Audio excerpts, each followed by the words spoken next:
It's a relic from that distant era when the USSR was still a thing. And you were king if you parked something like this in the yard.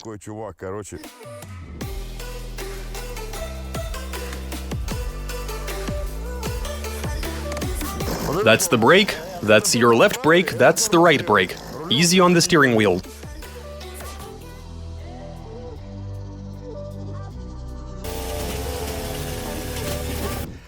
Hey there, fellows. Okay, so in this video, we're gonna be working on quite an ambitious project. Placed on the table right here, I've got this lovely little car.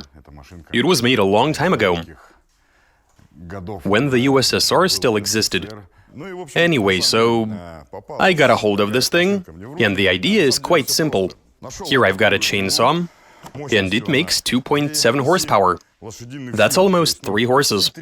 And so now, the idea is to take the motor from this chainsaw and use it to propel this here car. Okay, let's put something together and go for a ride. Have some fun, see how the people react. Let's do this. We've got a special merch offer for you, fellas, to brighten the mood in these turbulent times. Starting today, we'll be offering a mystery gift box. When purchasing the box, you're guaranteed to receive a certain selection of stuff from our shop, as well as the chance to win something big. You spend a fixed $30 price for the box, and you're guaranteed to receive a Garage 54 mug, a pair of socks, a sticker, an air freshener for your car, as well as a key fob. 1 out of 10 buyers will be sent an expensive gift on top of that, which could be a cap, t-shirt, hoodie, or a document holder. So we'll be putting something expensive into 1 out of every 10 boxes. If you'd like to support our channel and try your luck, there's gonna be a link in the video description. I've actually got a few of these, and I don't know which one to convert. Whatever. Fitting a chainsaw engine to an old Soviet pedal car. Originally uploaded in September of 2019. Translation and voiceover by BMI Russian.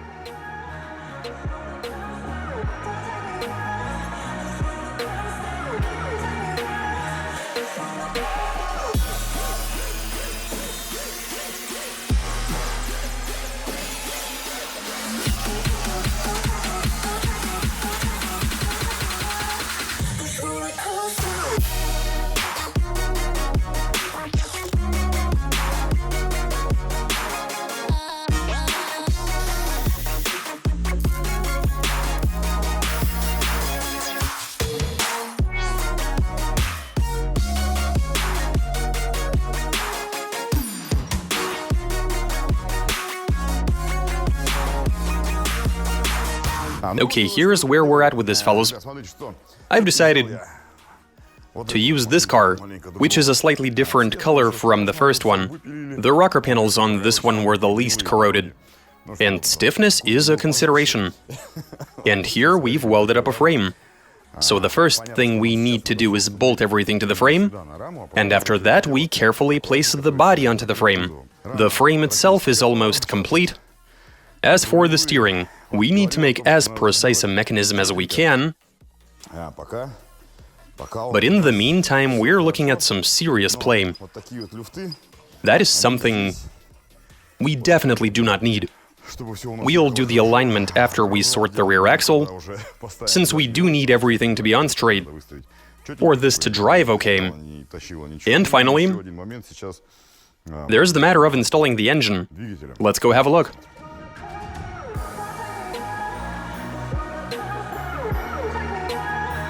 Okay, so look here, fellas. If I can get a few words in about the chain and the drive mechanism. This is what drives the chain itself. This bit you can remove altogether. It looks a lot like a clutch pressure plate. So I got a new one of these machined on a lathe. It's made out of regular old mild steel.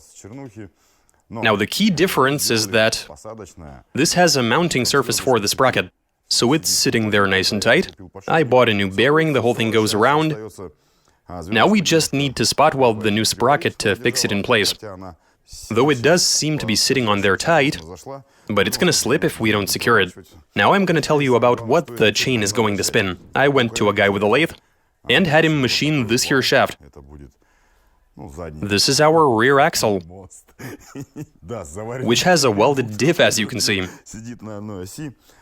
Also, we bought a couple of these bearings, which are going to be bolted to the frame. And in the middle, we'll have another sprocket. The chain is going to be wrapped around it.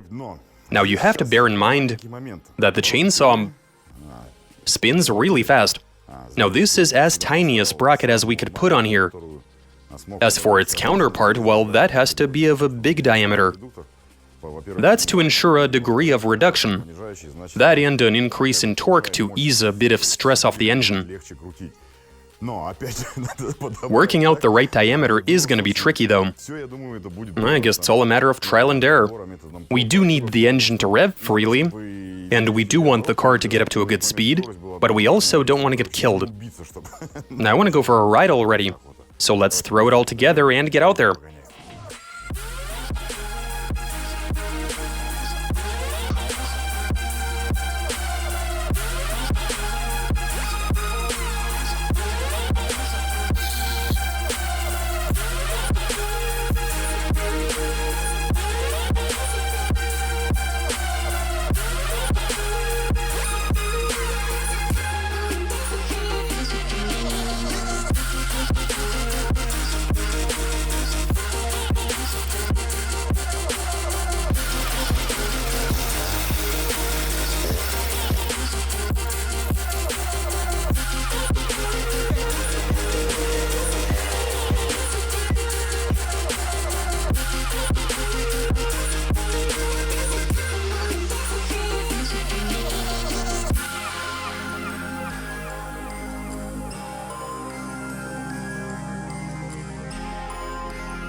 Okay, fellas, the car is complete.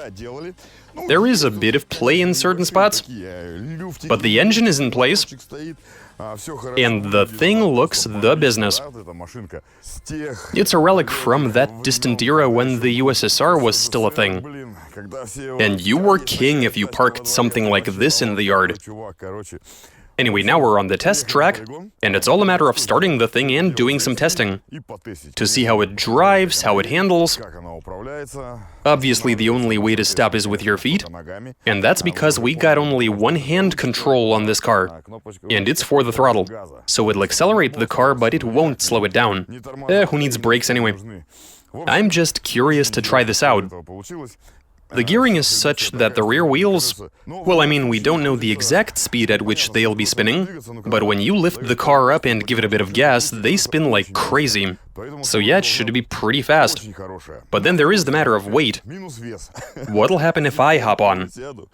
Unlike the boys, I didn't try it back at our facility. Let's see if it has enough power for me to drive it. Alright, let's get to the starting line and get at it. We are ready. We just need to start it. And off we go.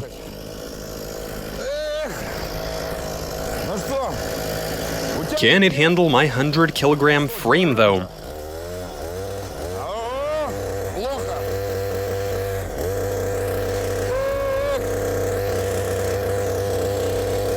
It is barely moving.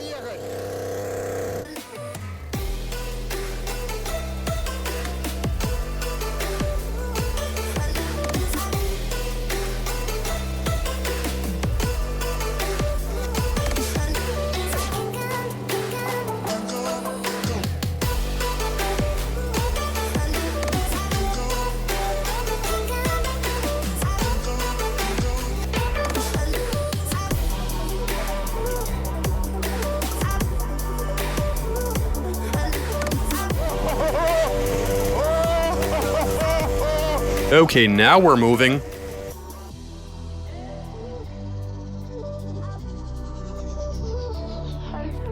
So it does drive, but it's not all that fast.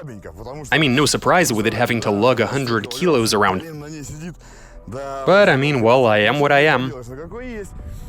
I am gonna try to head back now, but I did notice the clutch was smoking, and that is quite concerning. Now, this particular one, it doesn't have any friction material. It's metal rubbing on metal, so it should last us at least a little while. Right, I'm gonna head back, see how this behaves, and after that, well, we do want to find out its top speed, right? Because with me driving, it's about 20 Ks maybe, or 15. However, some of the guys weigh a whole lot less. So yeah, we're gonna fit a race logic to this and measure its top speed. I am really curious to find out. That's the brake, that's your left brake, that's the right brake. Easy on the steering wheel, so that you don't fall off. And off you go. I'm ready. We've reset the device. Let's measure the speed. Want me to give you a push? Or you got this? Give me a push. And let's go.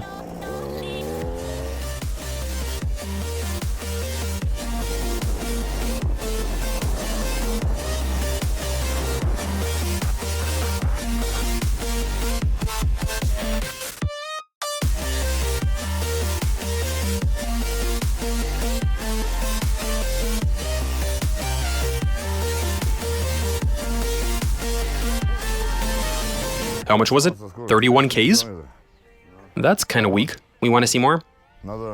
Like 20 more. The tailwind's gonna help me. Oh yeah, right, for sure.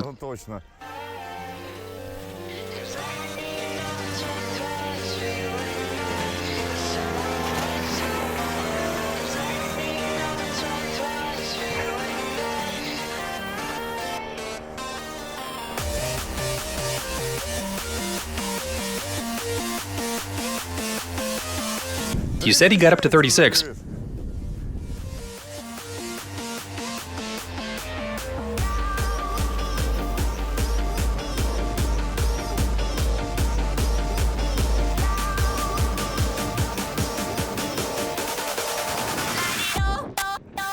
Alright, so we've just been out for a ride on this Soviet pedal car, and the engine on this seems to be a bit weak, though at the end of the day it does get the car moving. We need to change the gearing. I mean, the clutch on this just isn't holding up. We saw smoke coming out of it, which tells us that it was constantly spinning. And that might end with the car refusing to move, period. Anyway, in terms of top speed, our best result of the day was 36 kilometers an hour. That's with Ivan at the helm. So yeah, we're definitely seeing some success. So before we take this out again, we'll definitely have to do something with the sprockets. I think we'll be replacing the big one with something a bit smaller and vice versa. That should make life a lot easier for the clutch and the engine for that matter, allowing it to achieve top speed. Hopefully we see what that actually is in the very near future, but for now that's all I got for you. Shout out to Master Milo. We were unable to catch up to you on our first attempt, but I think we'll get there eventually. And that's all I got for you. Watch us, subscribe, send in your suggestions, comment, let us know how we can maybe fix the problem with the clutch, and give us a big thumbs up. Alright, catch you later.